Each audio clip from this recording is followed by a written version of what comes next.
I'm not hearing anything right now, guys. Can you hear me? I can hear you.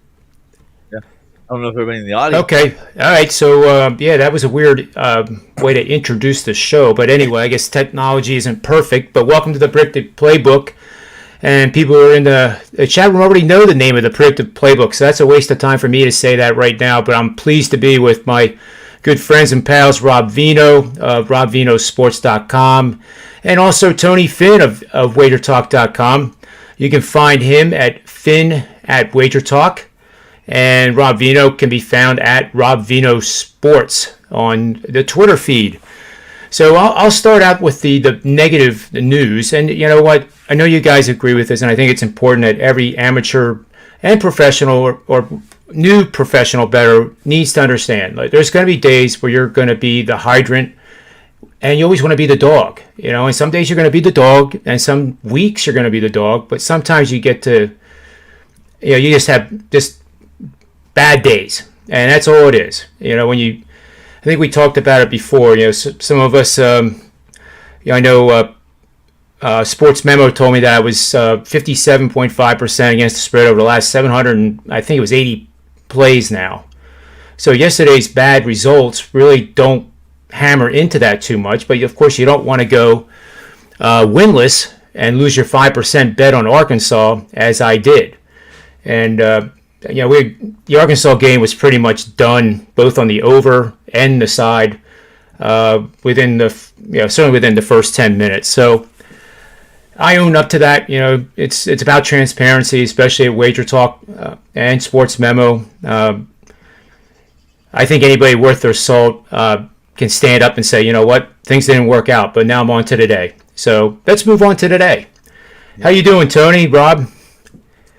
I'm doing good here, John. Let me just say this real quick, just to piggyback off of where you started here. I don't know if there's any owning up to do in the world that we live in. I think there's understanding to do from the people who choose to be one-day clients of any handicapping analyst service out there. And that understanding is that we're doing this 365 days a year on different events, and nobody wins all 365 days. And to selectively drop in and pick up a package and think that it's immediate gold, it's just, as bettors, 365 days a year, we understand we're going to lose a little bit. It's why you have to be disciplined with your money in order to stay afloat. In my own case, for since 1992, I'm talking about 29 years now in this industry. So owning up, I think, is a little harsh on any one of us. We understand. Hey, listen, the bottom line is none of us releases a play, especially as strong as a 5%, with the intention that it's a half-ass play that might lose. We all think they're going to win. That's a very good point. We've done our work. We've done our work, and everything that we see points to a cashing of a ticket in that particular game. So, they do go awry. I wish, it's why we encourage. I know a lot of handicappers at Wager Talk. I know the management at Wager Talk encourages long-term selection packages by a month, by a season, by a full year. And if you want to gripe because you're underwater after a full year, then you got a legitimate gripe. And believe me, we would feel that pain too, because we're betting the same place, so we would be a little light in the pocket as well. But that's all. I don't want to get on too much of a soapbox here.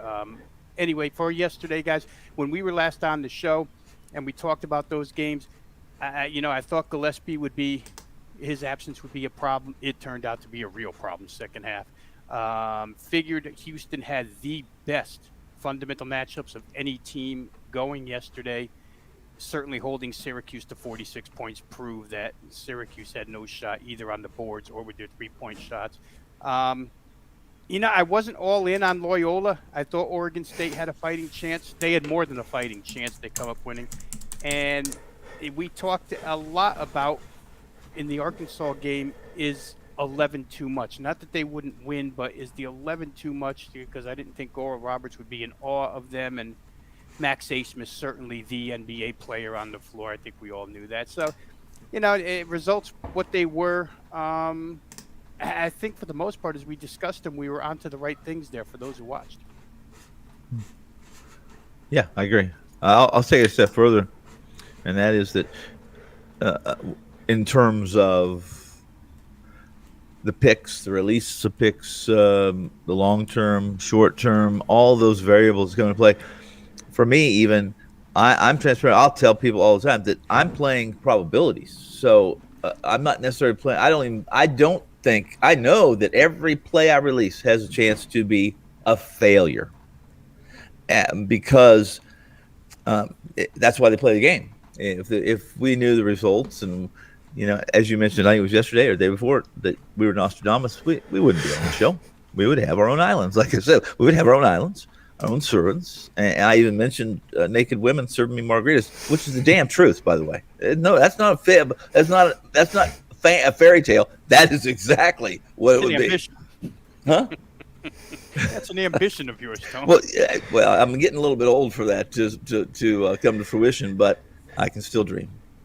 I can still read the menu. I'll define it real quick. Let me define what Tony's saying here, John, because I think the very first time you had me on, I said it. I came to Las Vegas in 1991. I was 30 years old. I was not a professional gambler or sports bettor by any means, although I knew a ton about, I've been a bettor since I was a little kid, but I was not well-rounded. And a guy who had a lot of years under him that I was talking to in a sports book at the time said, sports betting is no more than putting yourself in the best position to win. And that's exactly what Tony's saying about probabilities. We're putting ourselves in the best position to win. You rattled off, John, your winning percentage at Wager Talk since you started, which is 55%, which is a winning number. So, hey, that means 45% of the time we lose. And guess what? You're still making money, losing 45% of the time. So just like I say, I don't know that owning up is a great way to define that. Yeah, I definitely agree with you.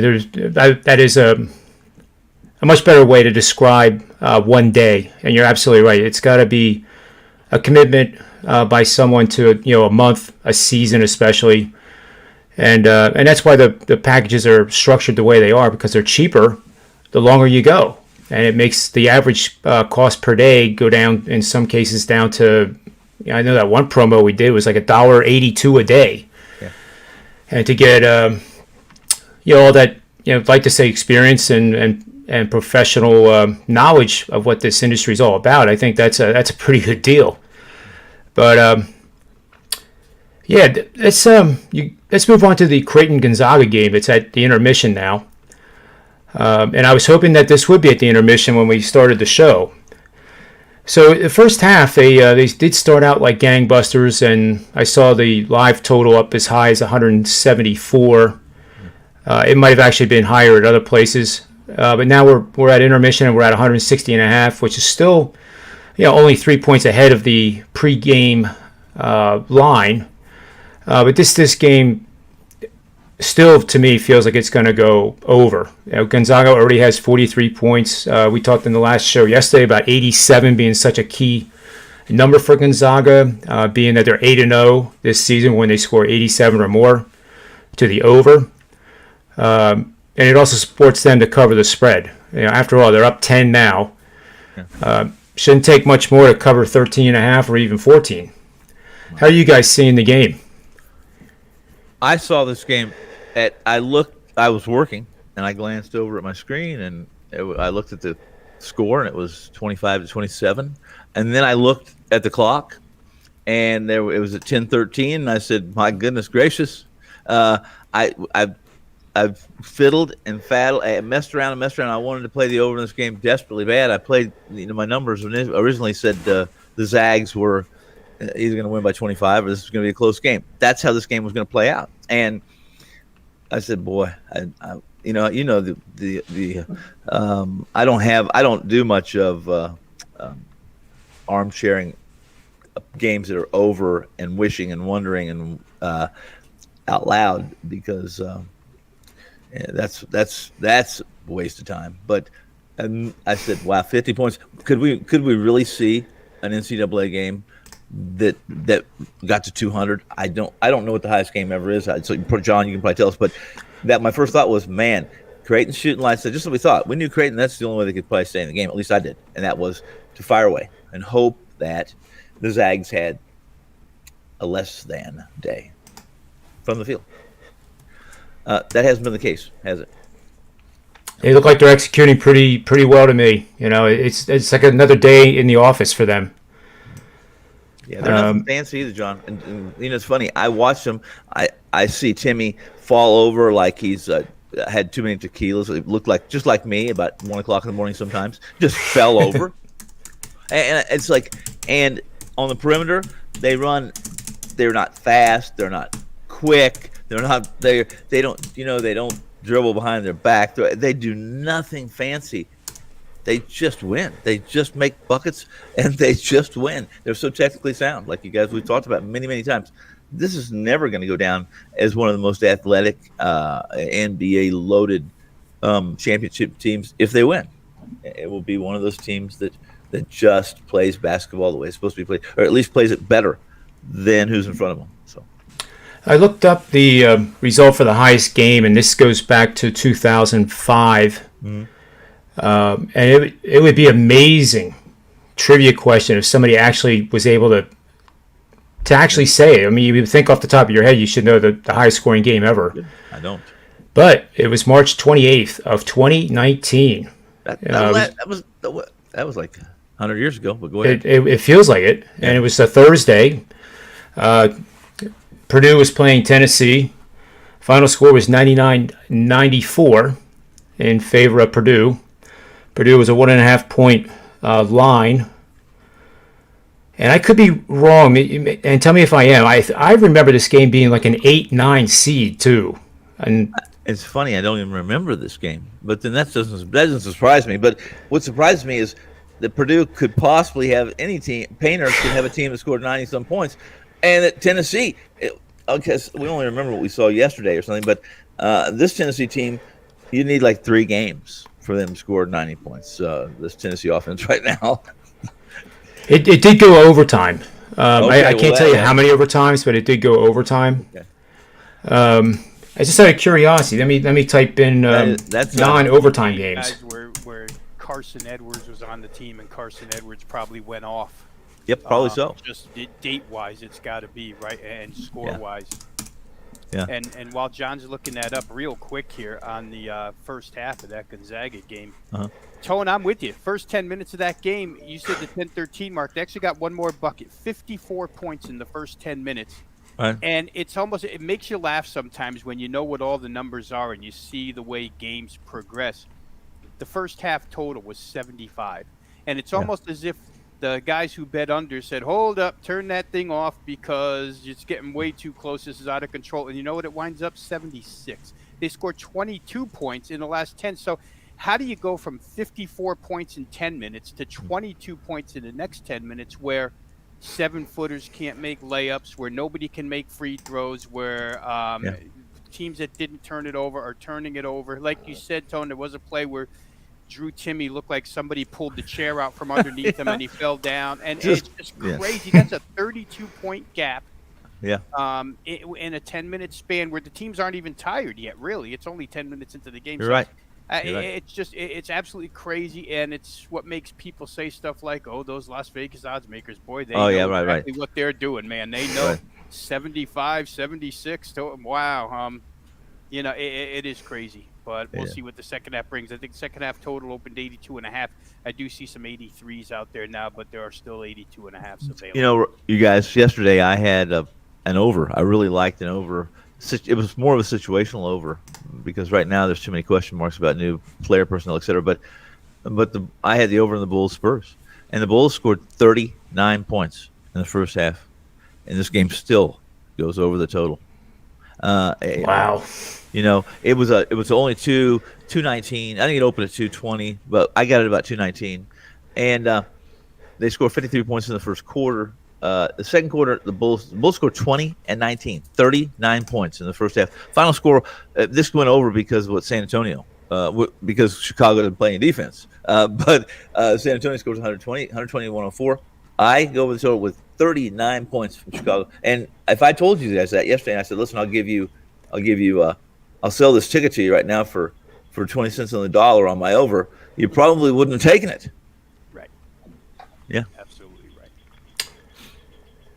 Yep. Yeah, so that sums it up. I mean, the whole tournament's been erratic, to say the least. You know, how does Syracuse score 46 points yesterday after scoring 75 in the previous game against West Virginia? I think, yeah, it was West Virginia, right? Yeah. It's all about matchup. So, yeah. Right. That's all it is. Tom. Yep. Yeah. I mean, it's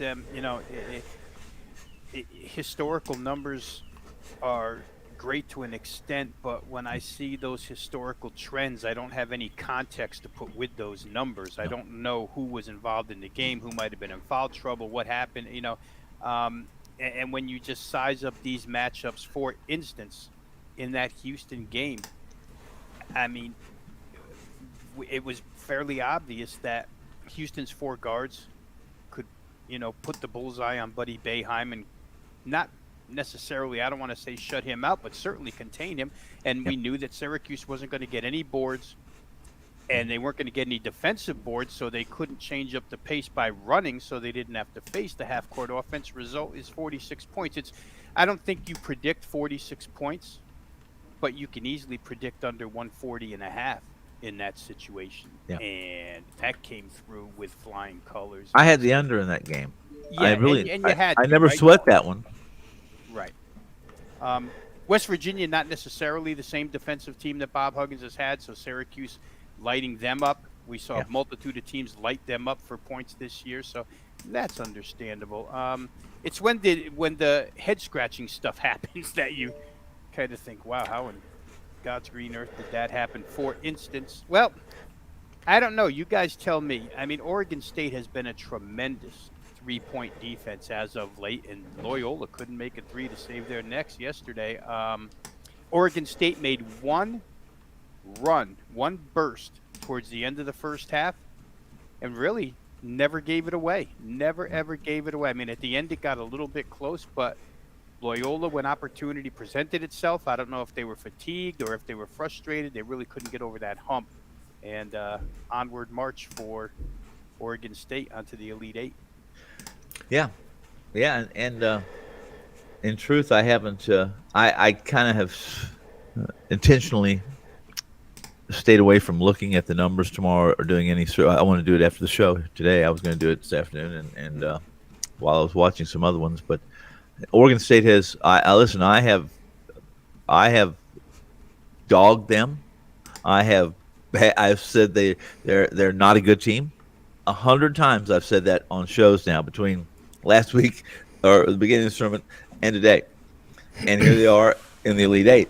And I still, let me look at me. I'll look you right, both of you, right in the eye. This team is not anything special. They're nothing special. Nothing. And here we are. They're cashing tickets. Yep. Here's some of you guys will like, and I started looking at the surface of tomorrow's game for them. They've covered at least 8 of the last 10, and that's the parameter of the query. So teams in the NCAA tournament, in the Elite 8 and Final 4 and beyond, are 13-4 against the number when they've covered 8 or more of their last 10 games. Now, I did this query thinking that I was looking for a regression on Oregon State. I found the opposite. And when these teams are installed as a dog in the Elite 8 or beyond, they're 7-1 Against the spread or straight up? Against the spread, 5-3 straight up. Okay. So arguably you would make quite a bit of money too, betting these types of situations with the spread, and then sprinkle some on the money line. I'll tell you this. You're right. My first thought when when Oregon State won, I thought, well, we're gonna have a Houston Oregon State matchup. How low are they gonna make this total? Because I initially I said I'm liking this under, and I looked over. I said, nah, I better look 3 or 4 times before I play under 129 or 130 in this situation. Well, you have a good look there on the under, because those teams that I just mentioned are 6-2 to the under. Yeah. You look at Syracuse yesterday. You look at that number. That 140 was in that game for Syracuse. Yep. Okay. If Yep. you look at if you're basing your plays, guys, anybody that's listening right now, if you're basing your plays on comparisons, that was a game that was very difficult to compare because there isn't any there. There's inside of the ACC, there isn't a Houston. There isn't a team that plays that kind of defense, and that's you just can't do it. But you'll see lots of 150s with Syracuse and some of the other ACC foes they have. And even if you look at Houston inside the AAC, you'll see some numbers. Who I really like the under because Boeheim, once he gets in the tournament, he's 8-3 in the second half of the ACC or the Big East back a ways. And then he gets in the tournament, he changes. Everything changes for him. He's a prevalent. Unders are always the way you go with Jim B in the tournament, or you don't, or you're out of the room. And they showed that yesterday too. So The other thing I'm going to bring up to you guys too, and I think you'll find it fun, is that yesterday all 4 games went under. I know both of you should get credit for the underplays. As Rob was saying right from the start, any game at Lucas Oil Stadium, which is a football stadium, was going to go under. And, it has been an under feel. Now listen to this. Yesterday the unders went under the total by combined 78 points. The highest amount of Sweet 16 games to go under the total in the past 10 tournaments is 38.5 points, and that was in 2014. So yesterday, in the first half of the Sweet 16, they more than doubled it. So, of course, I see that, and I think, the rubber band stretches so far, and it's going to snap back, and maybe overs will at least do something today. But we're seeing here with the Gonzaga game, even this game is possibly going to be a struggle to get over. Yeah, you might. Now that it may, after we saw the 50, like I said, it's just it's the same thing, just a different day. Really, there's always those surprises, and no matter how you predict them or what you predict. I mean, a few minutes ago, I played an early NBA today. I really like the Suns and the under in this Hornets game, and I just pulled them up right now, and of course, the worst thing happens is not only did I lose the number I'm covering, but the darn game goes in overtime, and I'm on the under. It's 90-90. I still can hit this. I'm still going to hit this under, likely unless I hit a second overtime. That's how much both these teams have played, how they've played the last 5 days. But that we're talking about a 8-minute period where I was covering. I thought the game was over. As soon as you think, that's why I very, very rarely, when a game's live, in game is so much fun, and so it's an opportunity to make a lot of money. But I'm not one of those games. I have a lot of friends who will buy 3 minutes into the game. Rob knows some of these people. 4 minutes into the game, they'll text me or they'll send me a message saying, "Well, I lost that one." It's like, well, what are you talking about? This game is 4 minutes into the game. It's like, hey, man, you guys drive me crazy. Yeah. Are you singling out one gentleman, Tony? I am, in particular. For years and years, I would get I would be in Kansas City. It would be 12:10, 10 minutes after kickoff, and I would have 20 texts telling me how bad the day is. It's just horrible. I've lost 5 games already, and I just a chuckle. It's funny stuff. Well, it's similar to when you tee up golf with people, especially the ones you don't know quite yet, and you can learn a lot in the first 2 holes. Yeah. About how that person kind of flows with the flow or doesn't flow with the flow. But it's funny. In-game provided a pretty good opportunity early for me, guys. Good. As somebody who was on full game Memphis and Mississippi State under 135. They're well into the second half. I think about 7-8 minutes left maybe, and it's extremely apparent that this game's not only going over 135, but it's going to go well above 135. 141. And at that point, the in-game total was 139.5.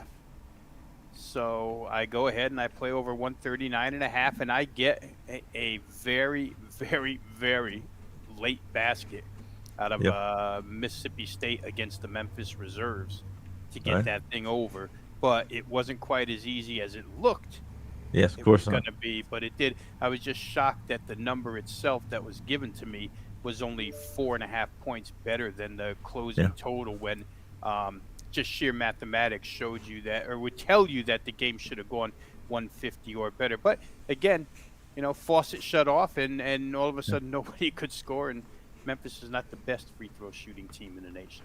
That happened to us the other day. Rob, I told you, I said we were on that. This is a game that we had on the NBA Tip-Off show, the over in the Golden State and Sacramento game. And we happened to be chatting on an office communication app. And I said, this is wrong. This total right now, this in-game live total is wrong. I think it's 10 points lower than it should be. And Rob said, oh, yes, yeah, I basically told you it was, I think I said it was 249.5 or something like that, 250, something like to that. You said this is going to go to 260, and I said I hope you're right because I just doubled up on it. So, and it ended up laying exactly on 260 on a total that opened at 223. On a total that steamed quite a bit too, huh? We still need to collect sawbucks off of that. Yeah, no one's answered me. Not one of them answered me. Why what happened to the live? What happened to the community? We're going to combine like a live into this and discuss that total. Well, those guys lost, and they're the producers and such. So it's okay. I feel like had we have lost, the show would have been expanded to 2 hours, and they would have had it right on for all 2 hours. And they would have hired someone to hunt us down in Las Vegas if we didn't show up for the show. Well, there's Finn. There he is. Look, he's sitting at that bar. He's crying for some reason. So when I last left you guys, I had to ditch the show because I had another call coming in for another radio segment, and we were into USC Oregon, which goes later tonight. But there's still 2 left. Alabama, UCLA. John, thoughts over there? Alabama, UCLA. I know everybody. I've come a little bit towards that line, the Alabama way. I do like that side now. I don't know that it'll be necessarily easy for us, but as much as I researched it the last 18 to 30 hours, whatever is between when we last talked, 36 hours. I guess it points a little bit, when I went through all the fundamentals, points a little bit towards Alabama just being able to squeeze by this number. I don't know if you guys still feel that way or not. I certainly lean that way. It's not one of my premium plays, but as like a 3%er, I do like Alabama. Again, it reminds me of the Arkansas game that you research it and you research it, and you think that, all right, this is a good one. Alabama really has a high probability to win by double digits or more and send UCLA home and advance to the Elite Eight. But we've seen so many situations now where I'm trying to now even do more research to find a reason that UCLA actually has a higher probability than I think they do to cover the spread or possibly win. I do think there's you can have regression on totals and all these unders. And it may not be tonight, it may not be the next game, but I think between now and the end of the tournament, we might see an overcorrection by the betting community, and the lines makers will anticipate that everybody's going to start betting under. And we'll have to see how that goes, because if that is incorrect with the betting behavior, then the lines will be at the fair market value, and there probably won't be any opportunity to play the overs the way I think. But I almost have to laugh. Like you look at Arkansas, Oral Roberts, and you think, oh my God. I mean, 72-70. You look at the box score, and if you would have showed me that box score without me knowing the final, I would have said Arkansas won by 15. Yeah, they had so many the overtime there. More offensive rebounds. I think it was 14-6. Yeah. And when was the last time a team won by 2 points as a favorite that had more than 8 offensive rebounds in the opponent? I mean, it just it just read strange. The whole story of that box score read strange. Their first meeting, John, between the two, where they played earlier this season. But I'm definitely on Alabama, and I'll toss this over to Tony to see if he's on board with us too. No, I am. I'm on board with you. Listen, UCLA won as many games this year scoring in the 60s as they did in the 70s and more in the 80s. This is a team that first off, I believe Alabama has to be absolutely pitiful to lose this game straight up. Now, when it comes to a handicap, that's always a different story. But I still think this handicap, we missed it yesterday. I thought it opened too low, depending on where you're at in your shop. But I think it's sitting. I think the metrics would say that the number's right now. However, in my world, as a trip handicapper and using that as I was tutored, as I was reared, as I was brought up in that aspect and in that realm, I can't possibly put a dime on the UCLA side. I would have to be a straight numbers guy, and I would have to believe this and a few things that I don't to do that. And now I would again, I will say that again. You've heard me say it many times on the show. I would be out of the room before I would be on UCLA. However, I really like Alabama. I like their metrics. I listen. I like Alabama a lot more than I like Arkansas. And I think if Arkansas was in the situation that Alabama is, and they were playing UCLA today, and we didn't have what we saw yesterday, I would feel the same way about Arkansas's chances against UCLA because of the kind of team they are. And despite the fact that Cronin is considered a defensive genius, or at least some kind of a defensive guru, this team does not defend like a Mick Cronin team. Now, to his defense, these aren't really all his players. What 2 years he's been, a lot of these are some players that he inherited.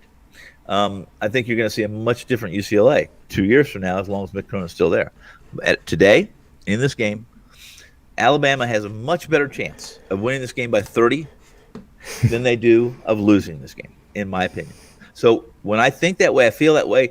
And while the metrics would never justify that statement, there's a lot of things in this matchup that are intangibles, as we discussed, that do. I like Alabama. Yeah, I'll say a couple extra things here, guys, because unlike, and believe me, there is, we should say this to folks out there too, this is such an inexact science, sports betting. We all do it a different way, and we all come to, lots of times we come to the same conclusion doing it different ways. But for me, it's always first and foremost about fundamentals and matchups. And there's a couple of subtle things here, guys. First off, Alabama last game, the game that they went off offensively against Maryland, was a real good defensive team, by the way. Yeah. And they're a slow-paced, snail's pace team. So now Alabama has been through the snail's pace of Rick Pitino and Iona, who did it intentionally. They've been through that snail's pace of Mark Turgeon, who builds his team that way due to his personnel this year. And now they're going to get it out of Mick Cronin a third time. So third time seeing it, you have to believe there's a lot more familiarity with a slow-down tactic, so to speak, a tempo slow-down tactic. But last game, they got Josh Primo back. Now, Josh Primo will not be a household name to a lot of people out there. I mean, you watch Alabama, we talk a lot about John Petty and Herb Jones as SEC Player of the Year. Primo's the fourth leading scorer on the team who jumped right back into the fray last game, and all of a sudden that offense took off like crazy. It's an additional three-point shooter. As I mentioned, fourth leading scorer, which once when I got back deep into the game and remembered that, Alabama became even stronger in my mind. And then the rebounding edge here.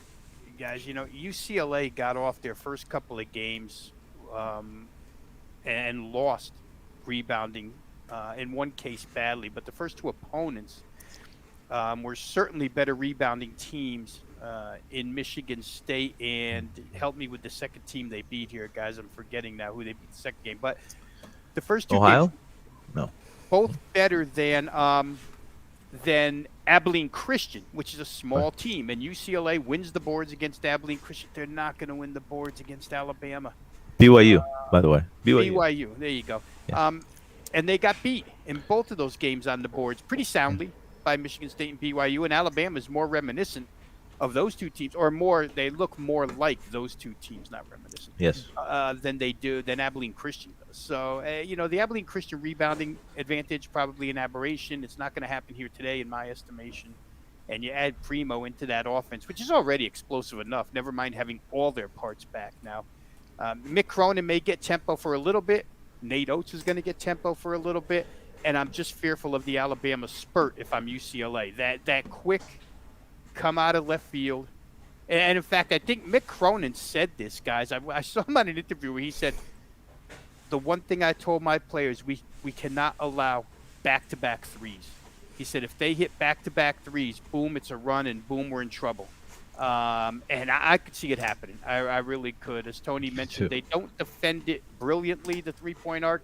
Wow. And when Alabama gets out in space and the floor is spread and there are those, threes that you step into because there's a little pace going, they're difficult to stop. You're not manning up with anybody. So I think Alabama's probably the right side.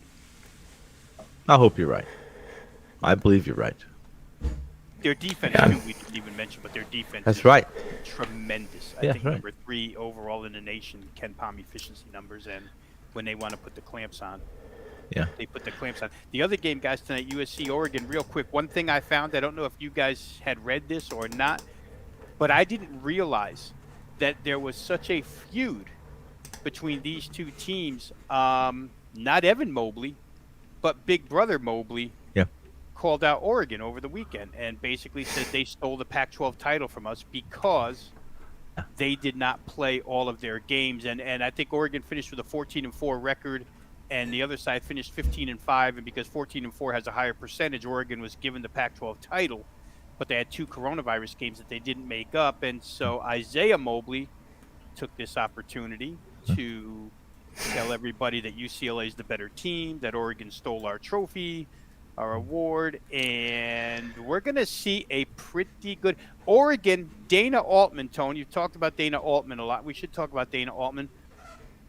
He went against all NCAA regulations, violated their rules, and refused to allow his players to speak to anybody the last 2 days. By rule, they're designated to have to talk to the media. Yes. Altman said no, really didn't care what the penalty is going to be. He didn't want his kids getting back in that bickering match, back and forth. One kid could say the wrong thing. You never know what they're going to say when a mic's in front of them.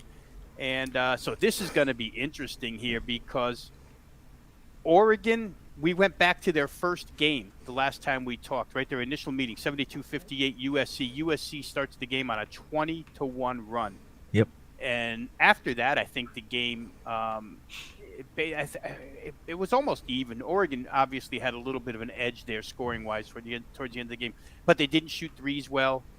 And we talked about the offensive advantages each way. USC's got the height advantage. The other side's got the shooting advantage. And, boy, I could see this being back and forth. I would not be surprised. The other day I was a little leaning towards USC.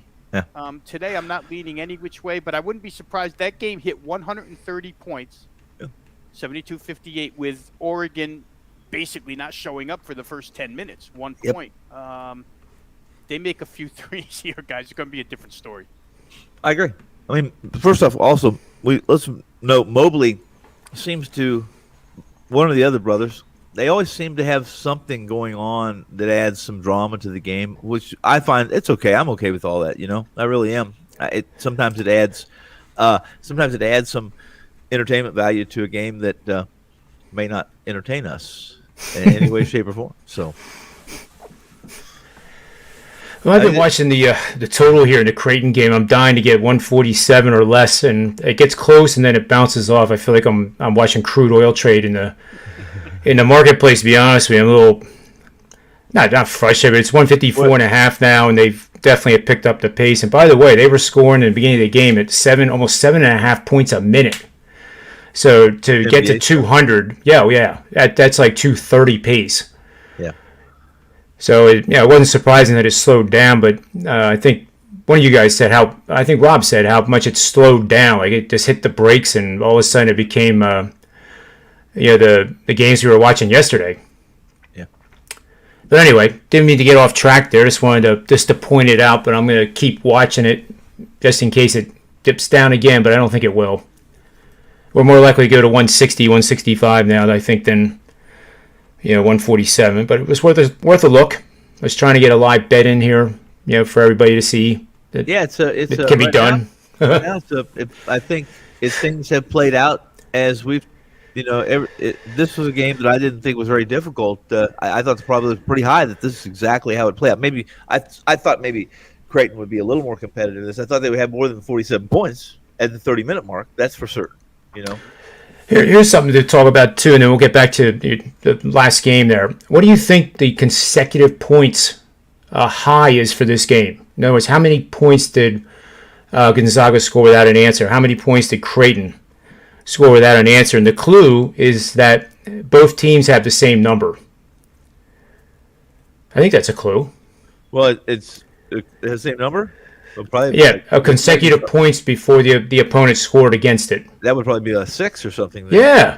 I mean, that's awesome. It's just that Gonzaga's had more 6s than Creighton's had. So. That's true. That is true. Right. That's funny though. That you mentioned that's what gains are. Listen, that's basketball. Yes, you mentioned already. We mentioned Oregon State having one run. There's a lot of teams that way. A lot of defensive teams that all they need is that one 10-point run, that 10-0 run, and they're going to win. That's all they're looking for, because that's how technically sound they are defensively, and especially depending on their opponent. But in this game, what do we got? 20-point spread already, right? 72-49. Okay, and they've only run 6 points off without the opponent scoring. That. Yeah. It should be, anybody who knows math, that should be somewhat interesting, appealing, surprising. All of the above. You can get Creighton at plus 23.5 on even money right now. I'll give it to you. I'm okay. Nothing to do with it. Nothing to do with it. Yeah, I would be more inclined to look at the other direction, but they wear blinders. Actually, the best thing to do is not do any of that and just wait. I wrote today that Gonzaga wears blinders. They probably don't need to, but they just wear blinders. They don't pay attention to anything else that's going on around them. They just play their game. They just execute the offense, and typically they don't even. Well, they haven't had to, guys. A lot of teams operate two different offenses. One when it's just a routine in game, a flow of the game, and then another offense when they're trying to kill clock or do something. And not this team. Doesn't matter what the score is. Doesn't matter how much time's left. They do the same things every time down the floor. So at the end of the day, we have the USC Oregon matchup. Now, it certainly looks like the winner of that game is going to face Gonzaga. So if Creighton was 13.5, I would have to think it's going to be, it's going to be double digits again at least. Do you guys have a feel for that at all? Yeah, it'll be less than 13.5. It will. It'll be less than it'll be less than no matter which team it is. And I'm going to say it's going to be 10. I'm going to say it doesn't matter right now. I would put that number at 10 on either one of these teams. I really would. If Oregon, and this may sound funny, if it's Oregon, it might be a little higher than USC simply because of what USC brings to the floor and the defensive aspect of their game and their length. That would just be my first thought. Yeah, Rob. I'll say this too, Tone, that as we both thought, Creighton would have to, you're not going to beat Gonzaga in a tug of war. They're going to get their points, and you got to find a way. It's like playing the Kansas City Chiefs, right? You got to find a way to get your points.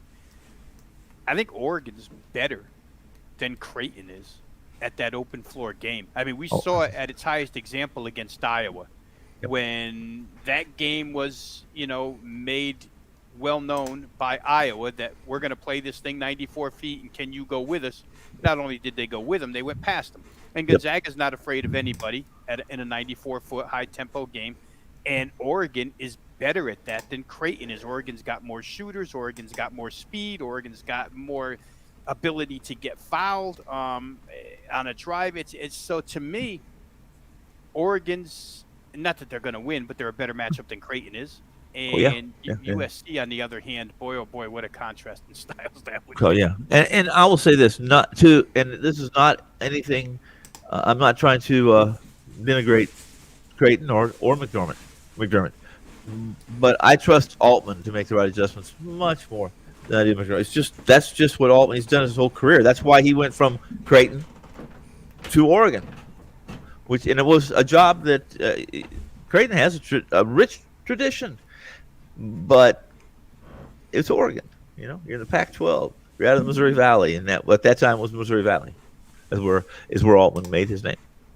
Especially, Tone, in a one-day turnaround situation, Yes. right? It's not like Yes. these Oh, that's the biggest had a deal. week to get ready, but That's the one-day biggest turnaround deal. for Dana Altman, he'll Yes. be ready. Yes, he will. And that's in this tournament, especially in the second game. Your Saturday to Monday or your Friday to Sunday, whatever the situation may be. Coaching matters even more than we believe it matters in the first place. It just does. Yeah. So just looking ahead, it looks somewhat like Alabama's on a collision course with Gonzaga in the semifinal. But there's Florida State, Michigan. There's UCLA, which is probably playing a lot better than an 11 seed. But I would have to say Alabama would be the choice of those four teams to give the best challenge to Gonzaga. Maybe Florida State would be number 2 in my rankings. Do you think of those four are the best at the possible upset of Gonzaga in the semifinal? You want me to go for it? All right. Yeah, go ahead. Yeah. Well, I think, you know what, John? I'll just start by saying I think they both have a chance, for sure. Because Leonard Hamilton's team has proven that they can get up and down. I mean, their tempo numbers on the season are higher than a lot of previous Florida State teams. They do get up and down a little bit, and they can go. They're one of those flexible teams that we talk about. They can beat you low scoring. They can beat you high scoring. But Alabama's probably better suited for it, and because they have, I think, experience-wise, Alabama's got more game experience in their top 7, especially when you consider that Quinterly, who started at Villanova and transferred over, you could argue that Quinterly's been the most important player on that team. He bailed them out against Iona, played very well in the second game. I think Alabama's probably better suited for that style, and the potential where Alabama is concerned, Florida State too, but the potential for somebody like Timmy or Kispert or Suggs or one of these Gonzaga studs to get in foul trouble against an Alabama early on, maybe 2 quick fouls, or a Florida State, I think that's very possible as well. So I give them both a shot. I think I just lean that Alabama would have the stronger shot. I'll be more definitive, and I'll say it is Alabama. I'll say I believe Alabama unquestioned, without question. Not that Florida. I think Florida plays it about. Alabama's about probably 3 ticks faster than Florida State, and nobody throws up. I mean, I think that they throw up more 3-pointer. They throw up more shots than any team in this tournament in a 40-minute span too. The more shots you can get in the air because of that pace, the more shots, the more opportunities you have to score. That's how you're going to beat Gonzaga. We've taught you. You said it earlier. You're not going to beat them in a slugfest and toe to toe. A wrestling match or a boxing match, where a heavyweight match, you're just not going to beat them that way. Getting 50 possessions in 40 minutes, you're just not going to. You need that 80 possessions, and that's what Alabama can do better probably than anybody in this tournament with their personnel. How about this number from analytics that I saw today, guys? Alabama total points scored this year, whatever that number may be, all the points they've scored collectively throughout the season. 88% of those points were scored 3-point either from the 3-point line, at the rim for layups, or on the free throw line. 12% of their points are on what you would call 2-point shots. They don't take them. They don't even attempt them. They're either going to shoot a 3, or they're going to drive to the rim, and if they don't get to the rim, they'll kick it out for a 3, or they're going to go to the foul line. But as far, we talk about the Houston Rockets and the analytics that they in the NBA. Alabama's next level. I mean, their numbers. I forget what website I was roaming for those analytics, but their numbers are decisively ahead of anybody else. Gonzaga, 80% of their Gonzaga, points. they take 40, I think 49, 48, 47 like that percent of the shots at the rim, and they make 73% of them. Yeah. In that case, a 2 is better than a 3. Well, But- yeah, exactly. But It's, that's crazy. Yeah, It's it's crazy. Like baseball with this crazy launch angle, right? Either you're going to strike out, hit a home run, or Oh, yeah. like Alabama's become the 3-outcome offense. Either we're going to hit a 3, we're going to make a layup, or we're going to make a free throw, or at least shoot a free throw. But we're not doing anything else. We're not going for a single or something in the gap. Forget all that. Just hand out Sammy Sosa bats. We'll all hit home runs. That's That launch angle drives me nuts, but that's another topic. Just because I've coached baseball so long, and the idea is to keep the barrel in the strike zone and on a level plane as long as possible, so that if you're fooled by a good changeup, you still can foul it off. When you're doing the, what is it, 7-degree launch angle? You and George Brett can have George Brett have a great conversation. Yeah, that would be a good conversation. Actually, he'd probably be just as angry as he was when he stormed out of the dugout when he had the pine tar. Yeah, But it'll be. I think that's a different topic for another day. But it'll be interesting to see how long that actually lasts. This launch angle stuff, and sooner or later, I think some players who know they're just hitters, and all a home run is a line drive that goes over the fence. That will go back to that, but right now it's all about power, and that's what gets you millions of dollars of pay per year to bat 200 and hit 40 homers, and you're a stud. Everything's changed. Everything. Defense doesn't win championships anymore. Scoring points. Guys, Huh? I feel like this launch angle is ruining more hitters than it's Absolutely. helping. I look at guys like Cody Bellinger, who went from MVP and then decided everything's launch angle, and pitchers are choosing to pitch to him other than other Dodgers in the lineup. Well, there's because another strike show. him out, there's a zillion holes. Cannot agree more. Well, we talk about the manager of the Dodgers, how he's still managing. I mean, I've never seen a worse such a talented team be horrible situationally. Just pathetic. Everything is swinging for the fences. And a situation where, it's horrible. Dave Roberts is so fortunate. Fortunate, in my opinion. As a lifelong Dodger fan, I totally agree. Wow. Me and my dad go through that every single night with those guys. How does this guy, his decisions on pitching, his decisions on everything, I second guess them all. I mean, sometimes he's right, but talent just carries him through. Yeah, exactly. Tell Jansen you're going to retire his number, and please get him out of the closer role, Dave. It's just an unbelievable. And I'm saying this because I lost so many damn games on the Dodgers, -1.5, where Jansen's in, and they're up by 4, and he gives up 3, and they're all happy, and I'm not happy. Well, you're happy now because Phoenix went to overtime and still stayed under. I know, but I didn't cover my 6. Yeah, but that's okay. I played, I split it, and I played a little more on the total. I really like that total, and that should show something. Hey, I got something right today. I even went to 1 overtime.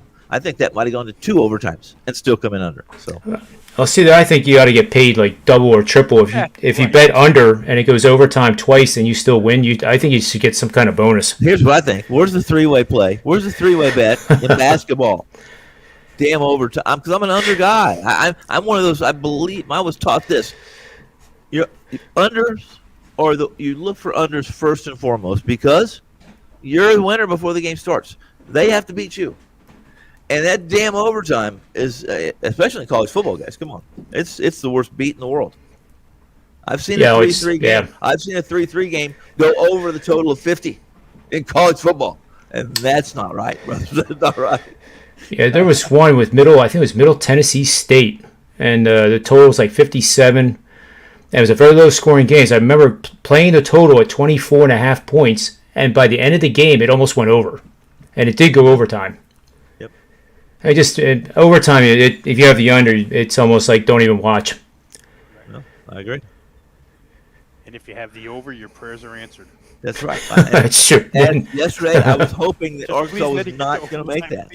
How did he make that 2-point? Why did he? I wanted that 70-70 game. Arkansas, I had the over. I wasn't even sure. I may not have made the over in 1 overtime there in 70-70. I probably would have, but it's always a little different. I think the average point in overtime is like 21, where in the NBA, I think it's 16 or something like that. But yeah, that's one of those. I never get those though. Us guys who remember have those sharp memories. Us 60-year-olds and over have. Yeah, we're sharp, those memories. We always remember the bad beats. We never remember being fortunate. We never remember being fortunate. We always remember the bad ones. So, yeah. Human nature. Yes, it is. So for the games tonight, we could wrap up this portion of the show. I guess we're gonna try to come back at 5:30 and see what is going on with the live betting part of things. But for this particular show, I think I obviously was trying to get the in-game over, which I did not get, and no, they should score more than 10 points. It's 139 now. Did you find the 147.5? No, never got down that far. That one going right now, guys, because Louisiana Tech, Colorado State have hit halftime. Over 38-33. Game goes over first half, 66.5, hits 71. Second half right now is being bet toward the over. Open 77, went to 77.5, now gone to 78. I'll tell you, and real quick here, because I cashed on that first half over. It was my idea that because it was a consolation game, used to be in the NIT consolation game, nobody really cared. Who the hell wants to play for third place? You know what I mean? But my thought on this was, in this coronavirus year, these two coaches were probably going to roll the balls out and tell the kids, just go have fun and play a game. They're both defensive-minded teams, but I didn't think they were going to stick to any strict defensive mentality, unless the game gets close late. 2 minutes left, a 2-point game, things change like the NBA All-Star game. But they did score pretty good first half, and it looks like people expecting them to score pretty good second half as well, because game total, I think, was 144. Yeah, so you would think maybe a halftime number would be 73.5 or something to put it on that 144, but it's all the way to 78, which indicates 149. Well, the first half total was 67, right? Yeah, I caught it 66.5. And the second half total, was I saw 70. I thought it was 9 points higher than the first half, which would have been a point short of the 143. Actually, you see, but in this situation, also, I agree with you. Normally, if there was any chance this game was going to have a separation, 15 points, 10 or 15 points, where a team, there's nothing happens in the last minute or two of a game. A lot of times that's where you get your unders, and that separation, the margin of victory. In this game, I agree with you. It would be one of those where all the kids are playing. You got the second, third rotation out there, firing away, 3 seconds down the court, firing away.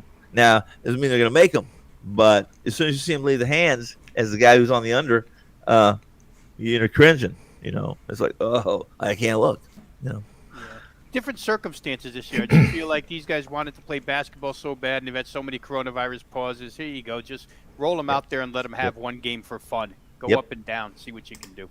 Yeah. So we'll see how that one turns out, guys. But that's the only other thing I see here. NBA doesn't go till tonight. True. And we got 2 coming up in a little bit. John, you said 5:30. That would probably put us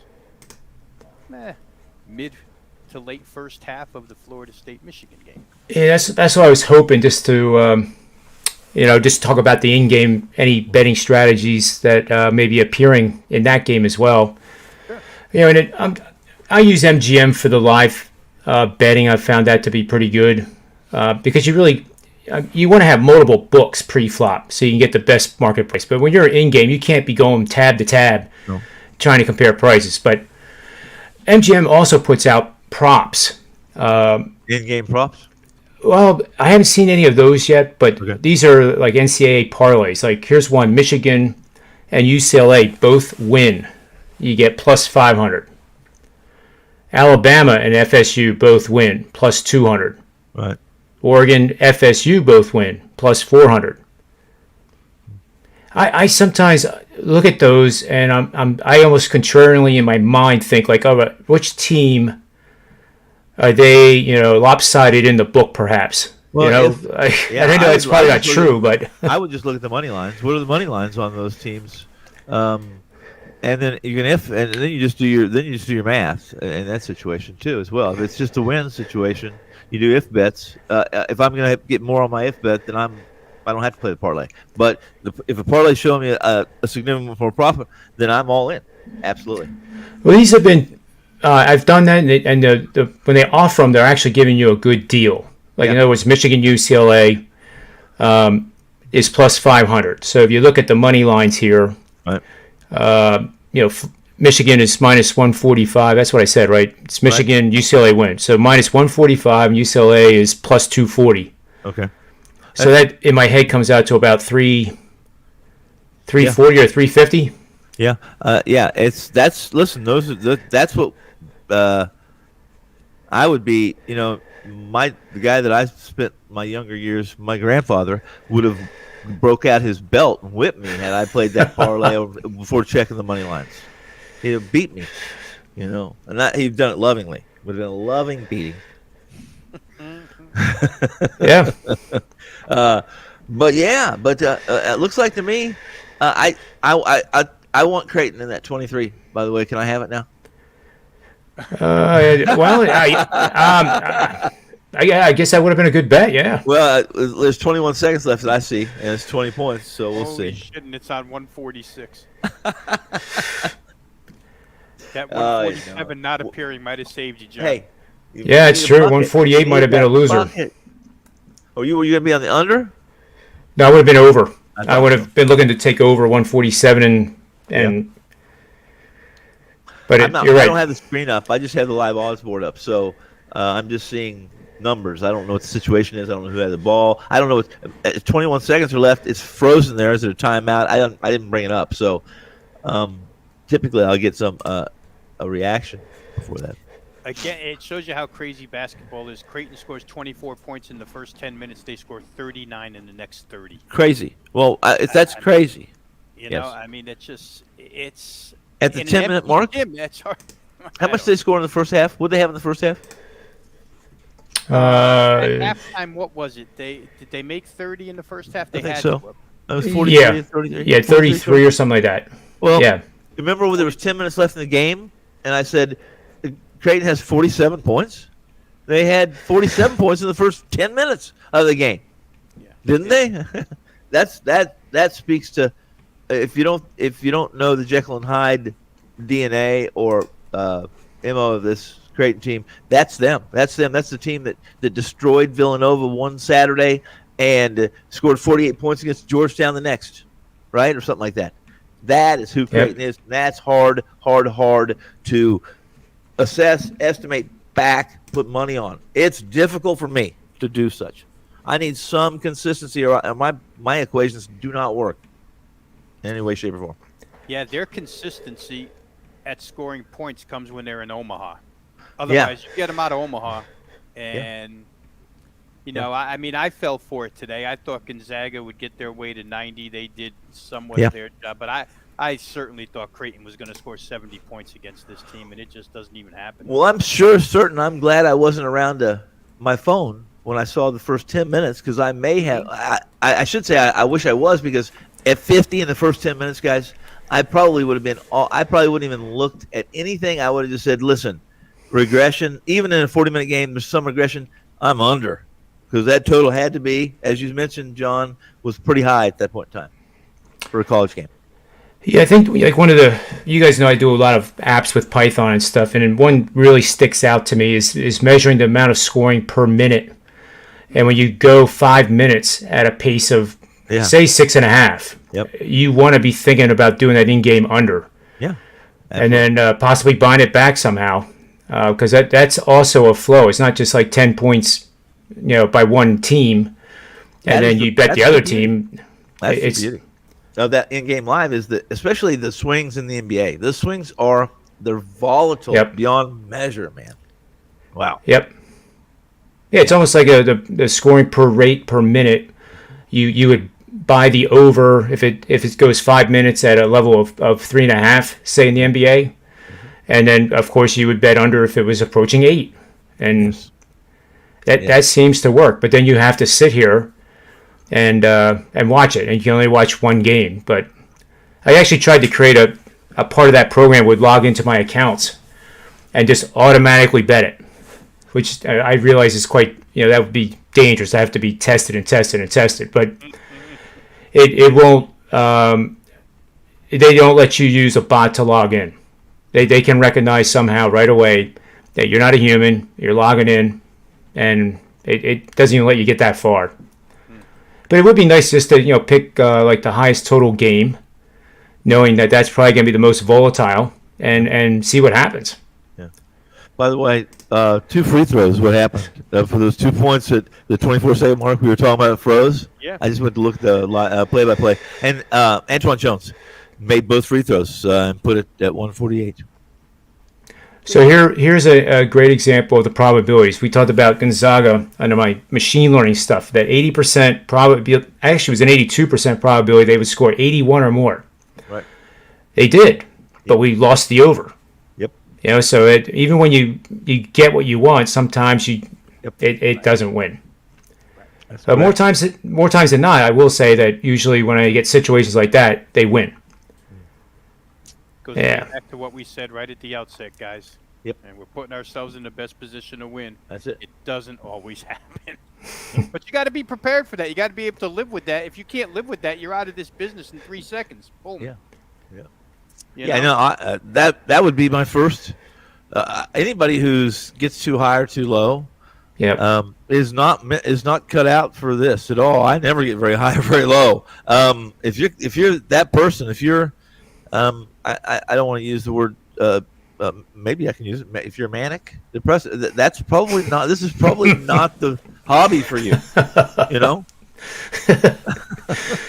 I was just thinking maybe if you throw a beer can at the TV, or you're prone to breaking golf clubs. Yeah. I've said a few curse words. I still will do that. I'll say, I'll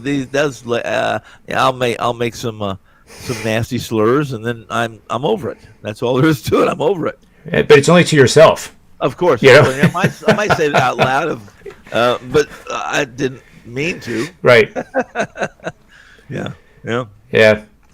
Well, let's call it for a show on this one, and let's see if what happens here between 5:30. Maybe we'll even make it the next one at 6 to have more information. But I really thank you guys a lot for coming on the show here on the weekend. It's always fun and certainly entertaining. I think the viewers like it too. So we'll reconvene. And for the Predictive Playbook, I am John Ryan, and may all the wins be yours.